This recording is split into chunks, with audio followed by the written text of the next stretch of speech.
Hi, it's story time again. Are you ready for another tale?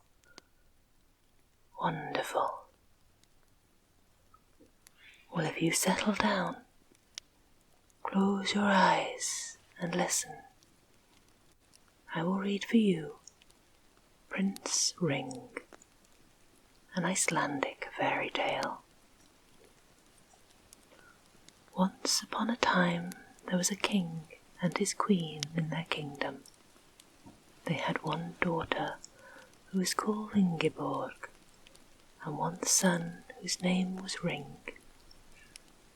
He was less fond of adventures than men of rank usually were in those days, and was not famous for strength or feats of arms. When he was 12 years old, one fine winter day, he rode into the forest along with men to enjoy himself. They went on a long way until they caught sight of a hind with a gold ring on its horns.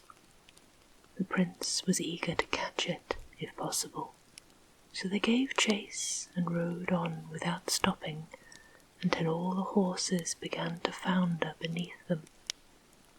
At last the prince's horse gave way too, and then there came over them a darkness so black that they could no longer see the hind.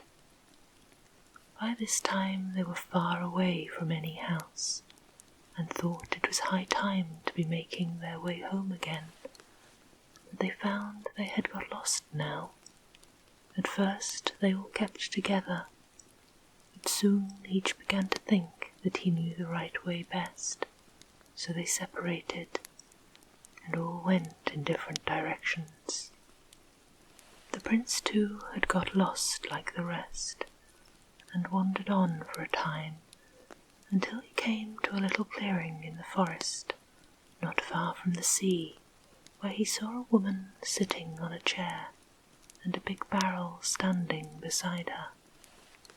The prince went up to her and saluted her politely, and she received him very graciously.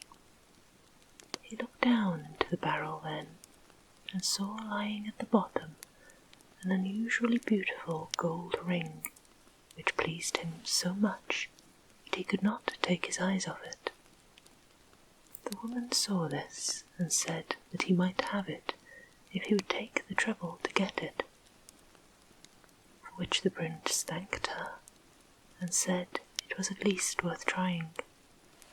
So he leaned over into the barrel, which did not seem so very deep, and thought he could easily reach the ring.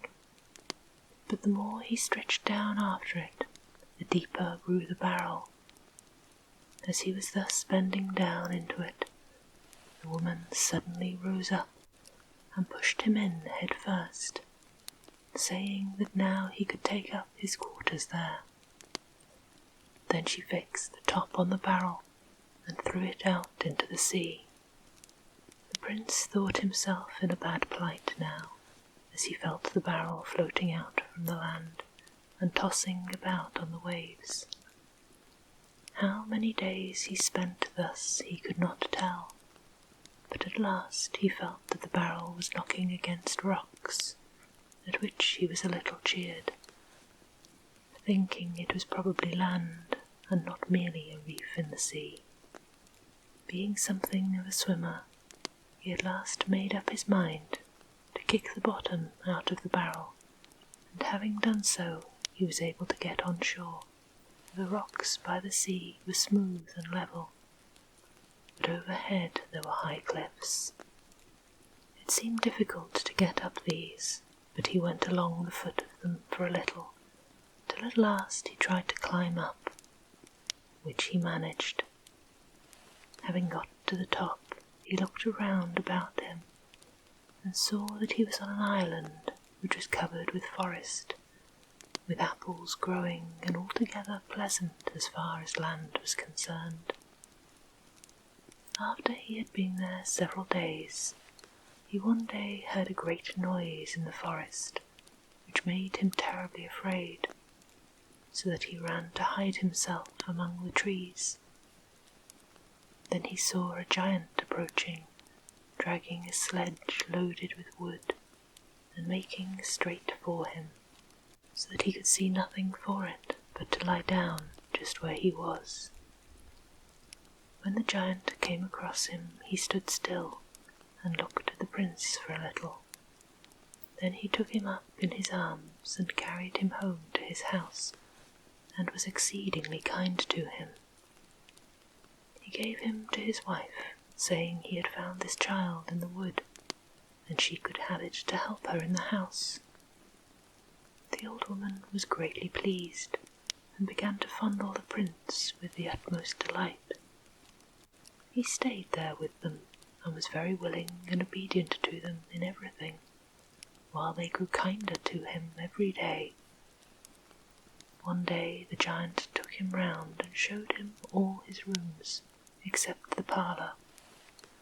This made the prince curious to have a look into it, thinking there must be some rare treasure there.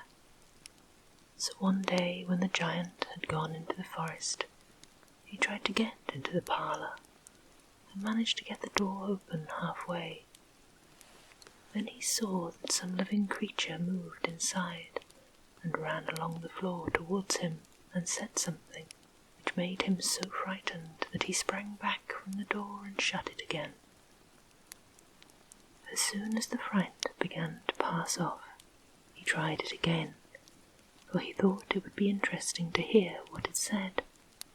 But things went just as before with him.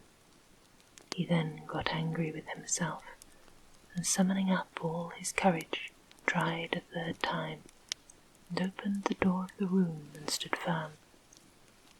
Then he saw it was a big dog, which spoke to him and said, "Choose me, Prince Ring." The prince went away, rather afraid, thinking with himself that it was no great treasure after all, but all the same what it had said to him stuck in his mind. It is not said how long the prince stayed with the giant, but one day the latter came to him and said he would now take him over to the mainland out of the island, for he himself had no long time to live. He also thanked him for his good service, and told him to choose someone of his possessions, for he would get whatever he wanted. Ring thanked him heartily, and said there was no need to pay him for his services. They were so little worth, but if he did wish to give him anything, he would choose what was in the parlour. The giant was taken by surprise, and said, "There, you choose my old woman's right hand, but I must not break my word." Upon this he went to get the dog, which came running with signs of great delight. But the prince was so much afraid of it, it was all he could do to keep from showing his alarm. After this the giant accompanied him down to the sea, where he saw a stone boat, which was just big enough to hold the two of them and the dog. On reaching the mainland, the giant took a friendly farewell of Ring, and told him he might take possession of all that was in the island after he and his wife died, which would happen within 2 weeks from that time. The prince thanked him for this and for all his other kindnesses, and the giant returned home, while Ring went up some distance from the sea, but he did not know what land he had come to, and was afraid to speak to the dog. After he had walked on in silence for a time, the dog spoke to him and said, "You don't seem to have much curiosity, seeing you never asked my name." The prince then forced himself to ask, "What is your name?" "You had best call me Snatty Snoddy," said the dog. "Now we are coming to a king's seat, and you must ask the king to keep us all winter, and to give you a little room for us both." The prince now began to be less afraid of the dog. They came to the king and asked him to keep them all winter, to which he agreed.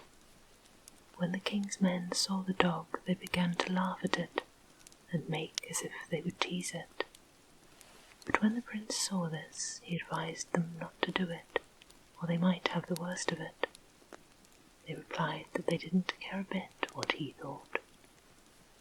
After Ring had been with the king for some days, the latter began to think there was a great deal in him, and esteemed him more than the others.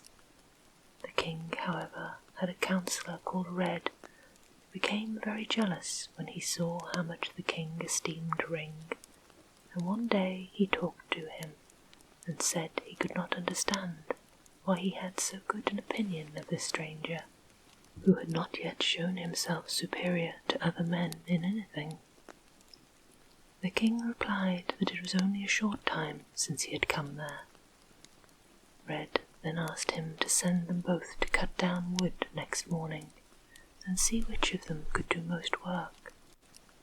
Snatty Snoddy heard this and told it to Ring, advising him to ask the king for 2 axes, so that he might have one in reserve if the first one broke. Next morning the king asked Ring and Red to go and cut down trees for him, and both agreed. Ring got the 2 axes, and each went on his way. But when the prince got out to the wood, Snatty took one of the axes and began to hew along with him. In the evening the king came to look over their day's work, as Red had proposed, and found that Ring's wood heap was more than twice as big.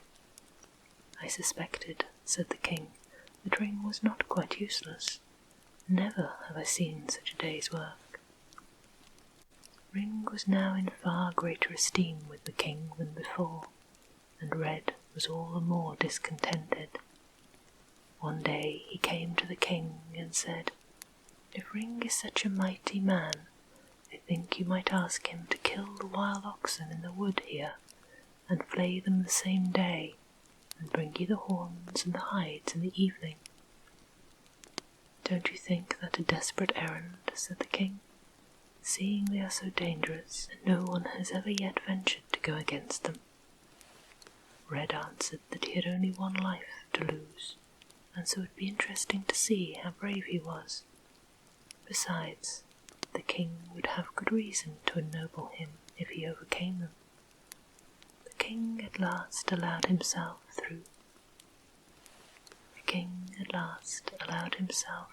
though rather unwillingly, to be won over by Red's persistency, and one day asked Ring to go out and kill the oxen that were there in the woods for him, and bring their horns and hides to him in the evening.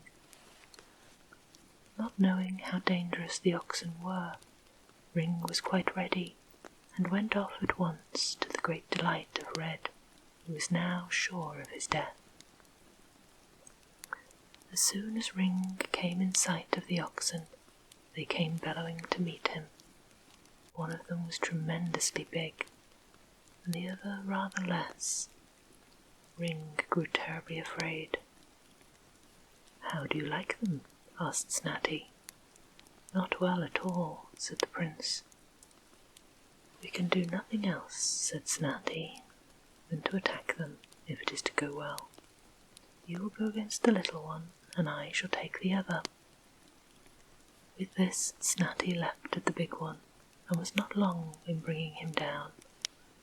Meanwhile the prince went against the other with fear and trembling, and by the time Snatty came to help him, the oxen had nearly gotten under. But Snatty was not slow in helping his master to kill it. Each of them then began to flay their own ox, but Ring was only halfway through by the time Snatty had finished his.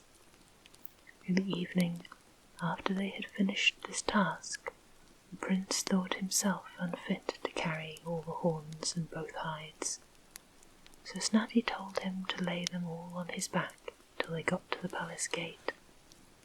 The prince agreed and laid everything on the dog, except the skin of the smaller ox, which he staggered along with himself.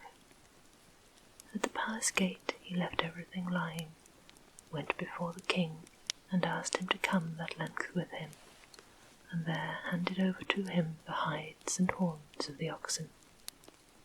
The king was greatly surprised at his valour, and said he knew no one like him, and thanked him heartily for what he had done. After this the king set Ring next to himself, and all esteemed him highly, and held him to be a great hero. Nor could Red any longer say anything against him, although he grew still more determined to destroy him. One day a good idea came into his head. He came to the king and said he had something to say to him. "What is that?" said the king. Red said that he had just remembered the gold cloak, gold chessboard, and bright gold piece that the king had lost about a year before. "Don't remind me of them," said the king. Red, however, went on to say that since Ring was such a mighty man that he could do everything, it had occurred to him to advise the king to ask him to search for these treasures and come back with them before Christmas. In return, the king should promise him his daughter. The king replied that he thought it altogether unbecoming to propose such a thing to Ring, seeing he could not tell him where the things were. But Red pretended not to hear the king's excuses, and went on talking about it until the king gave in to him. One day, a month or so before Christmas, the king spoke to Ring, saying that he wished to ask a great favour of him. "What is that?" said Ring. "It is this," said the king, "that you find for me my gold cloak, my gold chessboard, and my bright gold piece that was stolen from me about a year ago. If you can bring them to me before Christmas, I will give you my daughter in marriage." "Where am I to look for them, then?" said Ring. "That you must find out for yourself," said the king. "I don't know." Ring now left the king, and was very silent, for he saw he was in great difficulty, but on the other hand he thought it was excellent to have such a chance of winning the king's daughter. Snatty noticed that his master was at a loss, and said to him he should not disregard what the king had asked him to do, but he would have to act upon his advice, otherwise he would get into great difficulties. The prince assented to this and began to prepare for the journey. After he had taken leave of the king and was setting out on the search, Snatty said to him, "Now you must first of all go about the neighbourhood and gather up as much salt as ever you can." The prince did so, and gathered up so much salt he could hardly carry it. But Snatty said, "Throw it on my back," which he accordingly did, and the dog then ran on before the prince till they came to the foot of a steep cliff. "We must go up here," said Snatty. "I don't think that will be child's play," said the prince. "Hold fast to my tail," said Snatty, and in this he pulled Ring up on the lowest shelf of the rock. The prince began to get giddy, but up went Snatty onto the second shelf. Ring was nearly swooning by this time, but Snatty made a third effort and reached the top of the cliff, where the prince fell down in a faint. After a little, however, he recovered again, and they went a short distance along the level plain until they came to a cave. This was on Christmas Eve. They went up above the cave and found a window in it, through which they looked and saw 4 trolls lying asleep beside the fire, over which a large porridge pot was hanging. "Now you must empty all the salt into the porridge pot," said Snatty. Ring did so, and soon the trolls wakened up. The old hag, who was the most frightful of them all, went first to taste the porridge. "How comes this?" she said. "The porridge is salt. I got milk by witchcraft yesterday out of 4 kingdoms, and now it is salt." All the others then came to taste the porridge, and thought it nice, But after they had finished it, the old hag grew so thirsty that she could stand it no longer, and asked her daughter to go out and bring her some water from the river that ran nearby. "I won't go," said she, "unless you lend me your bright gold piece." "Though I should die, you shan't have that," said the hag. "Die then," said the girl. "Well then, take it, you brat," said the old hag, "and be off with you, and make haste with the water." The girl took it and ran out with it, and it was so bright that it shone all over the plain. As soon as she came to the river, she lay down to take a drink of the water, but meanwhile the two of them had got down off the roof and thrust her head first into the river. The old hag began now to long for the water, and said the girl would be running about with the gold piece all over the plain. So she asked her son to go and get her a drop of water. "I won't go," he said, "unless I get the gold cloak." "Though I should die, you shan't have that," said the hag. "Die then," said the son. "Well then, take it," said the old hag, "and be off with you, but you must make haste with the water." He put on the cloak, and when he came outside it shone so bright that he could see to go with it. On reaching the river he went to take a drink like his sister, but at that moment Ring and Snatty sprang upon him, took the cloak from him, and threw him into the river. The old hag could stand the thirst no longer, and asked her husband to go for a drink for her. The brats, she said, were of course running about and playing themselves, just as she had expected they would, little wretches that they were. "I won't go," said the old troll, "unless you give me the gold chessboard." "Though I should die, you shan't have that," said the old hag. "I think you may just as well do that," said he, "since you won't grant me such a little favour." "Take it then, you utter disgrace," said the old hag, "since you are just like those two brats." The old troll now went out with the gold chessboard and down to the river, and was about to take a drink when Ring and Snatty came upon him, took the chessboard from him, and threw him into the river. Before they had got back again, however, and up on top of the cave, they saw the poor old fellow's ghost come marching up from the river. Snatty immediately sprang upon him, and Ring assisted in the attack, and after a hard struggle they mastered him a second. When they got back again to the window, they saw that the old hag was moving toward the door. "Now we must go in at once, and try to master her there, for once she gets out we will have no chance with her. We shall have no chance with her. She is the worst witch that ever lived, and no iron can cut her. One of us must pour boiling porridge out of the pot on her, and the other punch her with the red-hot iron." In they went, and no sooner did the hag see them than she said, "So you have come, Prince Ring. You must have seen to my husband and children." Snatty saw she was about to attack them, and sprang at her with a red-hot iron from the fire, while Ring kept pouring boiling porridge on her without stopping, and in this way they at last got her killed.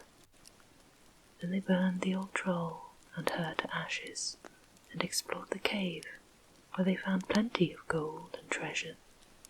The most valuable of these they carried with them as far as the cliff, and left them there. Then they hastened home to the king with his 3 treasures, where they arrived late on Christmas night. Ring handed them over to him. The king was beside himself with joy, and astonished at how clever a man Ring was in all kinds of feats, so that he esteemed him still more highly than before, and betrothed his daughter to him.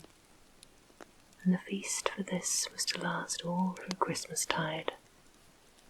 Ring thanked the king courteously for this and all his other kindnesses, and as soon as he had finished eating and drinking in the hall, went off to sleep in his own room. Snatty, however, asked permission to sleep in the prince's bed for that night, while the prince should sleep where the dog usually lay.